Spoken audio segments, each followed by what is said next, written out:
Hi hello guys, இன்றைக்கி நம்ம எதை பற்றி பார்க்க போகிறோன்னா, நம்ம சப்ஸ்கிரைபர் ஒருத்தர் பார்த்தீங்கன்னா, ப்ரோ நான் 12 டூவல் பவர் சப்ளை எப்படி சிங்கிள் பவர் சப்ளையோ மாற்றுறது அப்படின்னு ஒருத்தர் கமெண்ட் பண்ணியிருந்தார். அதோட வீடியோ தான் இன்றைக்கி நம்ம பார்க்க போகிறோம். இப்போ ஃபஸ்ட் எடுத்துன்னு நான் என்ன பண்ணிட்டேன்னா, ஒரு டிரான்ஸ்ஃபார்மர் எடுத்துக்கிறேன். இந்த டிரான்ஸ்ஃபார்மரோட அவுட்புட் பார்த்திங்கன்னா இது 12, இது 0, இது 12. இது பார்த்திங்கன்னா 20, 0, 20. என்கிட்ட சின்னதாக எதுவும் டிரான்ஸ்ஃபார்மர் இல்லை, அதனால் உங்களுக்கு காட்டுறதுக்கோசரம் நான் ஒரு டிரான்ஸ்ஃபார்மர் எடுத்திருக்கேன். இப்போ இந்த டேப்பிங் பார்த்திங்கன்னா உங்களுக்கு 12, 0, 12 இந்த மாதிரி டூவல் பவர் சப்ளை வருது. இதோட ஆம்பியர்னு எடுத்துக்கிட்டிங்கன்னா இதோட ஆம்பியர் 1.1 ஆம்பியர், இதோட ஆம்பியர்னு எடுத்துக்கிட்டிங்கன்னா 5 ஆம்பியர். இப்போ நம்மளுக்கு இந்த டேப்பிங் வேணாம், இதை விட்டுறலாம். அவர் கேட்டது 12, 0, 12. இப்போ நம்ம என்ன பண்ண போகிறோன்னா, சிம்பிளான ஒரு மெத்தட் நான் உங்களுக்கு சொல்லித்தரேன். இது பார்த்திங்கன்னா நான் இப்போ பார்த்திங்கன்னா ஒரு 3 amps டயோடு ஒன்று எடுத்துக்கிட்டேன். 2 டயோடு வேணும் நமக்கு, 2 டயோடு நம்ம எடுத்துக்கலாம். அடுத்து பார்த்திங்கன்னா நமக்கு ஒரு கெப்பாசிட்டர் ஒன்று தேவை. நான் பார்த்திங்கன்னா 25 வோல்ட் 4200 MFTயில் ஒரு கெப்பாசிட்டர் ஒன்று எடுத்துக்கிறேன்.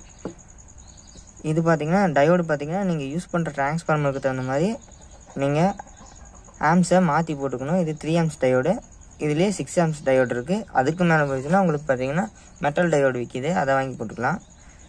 நம்ம இப்போ என்ன பண்ண போகிறோன்னா, சிம்பிளாக ஒரு செய்முறை வழக்கு மாதிரி தான் காட்ட போகிறேன். அடுத்த வீடியோ இன்னும் டீட்டெயிலாக வேணுன்னா சொல்லுங்கள், நான் வேணால் ப்ராக்டிக்கலாக செஞ்சு காட்டுறேன். இப்போ பார்த்திங்கன்னா இந்த இடத்துல பார்த்திங்கன்னா உங்களுக்கு தெரியும், இதெல்லாம் சரியாக தெரியல, இதில் தெரியும், இதில் தெரியுது. இந்த இடத்துல ஒரு கோடு இருக்கும் பாருங்கள், இதுதான் வந்து ப்ளஸ்ன்னு சொல்லுவாங்க, ஆனோடு கேத்தோடுன்னு சொல்லுவாங்க. இது பார்த்திங்கன்னா இந்த கோடு போட்டிருக்கிறது தான் ப்ளஸ், சிம்பிளாக வச்சுக்கோங்க. இந்த கோடு இல்லாத பக்கம் மைனஸ், ஓகேங்களா? இப்போ நம்ம என்ன பண்ண போகிறோன்னா, இந்த கோடு இல்லாத பக்கத்தை டிரான்ஸ்ஃபார்மரோட ப்ளஸ், அதாவது பார்த்திங்கன்னா நடுவில் இருக்க டேப்பிங் 0, இதை விட்டுருங்க.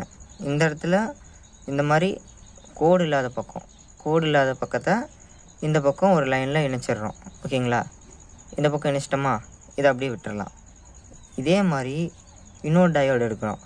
இதே மாதிரி இந்த 0 டேப்பிங் விட்டுட்டு இங்கே பார்த்திங்கன்னா 12 டேப்பிங் உங்களுக்கு ஒன்று இருக்கும். அதுலேயும் இதே மாதிரி கோடு போடாத பக்கத்தை இணைச்சிக்கிறோம்.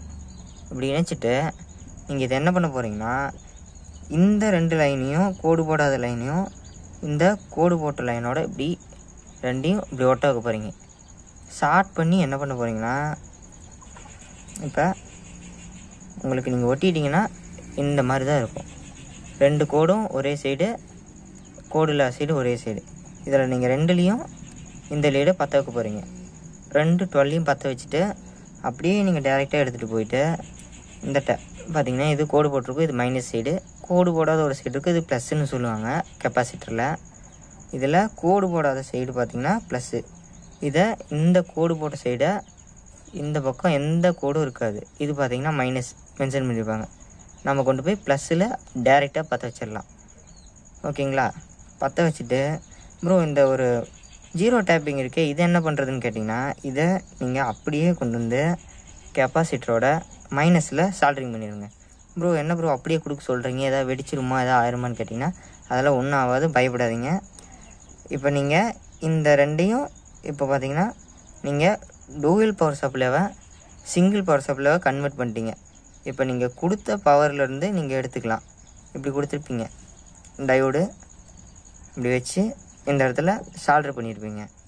நீங்கள் இங்கே இந்த கெப்பாசிட்டர் அவுட்லேருந்து இது மைனஸாகவும் இது ப்ளஸ்ஸாகவும் எடுத்துக்கிட்டிங்கன்னா அவ்வளோதான் நம்மளே முடிஞ்சிச்சு. நம்ம சிம்பிளாக டூவல் பவர் சப்ளைவை ஒரு சிங்கிள் பவர் சப்ளைவை மாற்றிட்டோம். இது 12, 0, 12 இருந்தாலும் ஒரே மாதிரி தான், இல்லை 20, 0, 20க்கும் ஒரே மெத்தடு தான், 24, 0க்கும் 24க்கும் ஒரே மெத்தடு தான். நீங்கள் என்ன இதில் மாற்ற வேண்டியது இருக்குன்னா, இந்த நீங்கள் டயோடை மட்டும் ஆம்ஸை மட்டும் கூட்டி குறைக்கிற மாதிரி வரும். அதை மட்டும் நீங்கள் மாற்றி போட்டிங்கன்னா எல்லா டிரான்ஸ்ஃபார்மருக்கும் சிங்கிள்லேருந்து டூயலில் மாற்றுறது இதுதான் மெத்தடு, ஓகேவா கைஸ்? அவ்வளோதான் கைஸ், இந்த வீடியோ இதோட முடிவடைகிறது. மறக்காமல் நம்ம சேனல் லைக் பண்ணுங்கள், ஷேர் பண்ணுங்கள், சப்ஸ்கிரைப் பண்ணுங்கள் கைஸ். உங்களால் முடிஞ்ச சப்போர்ட்டை கொடுங்க. நீங்கள் எந்த வீடியோ கமெண்ட் பண்ணி கேட்டாலும் நான் போடுறேன் கைஸ். சப்போர்ட் பண்ணுங்கள் கைஸ். பாய்.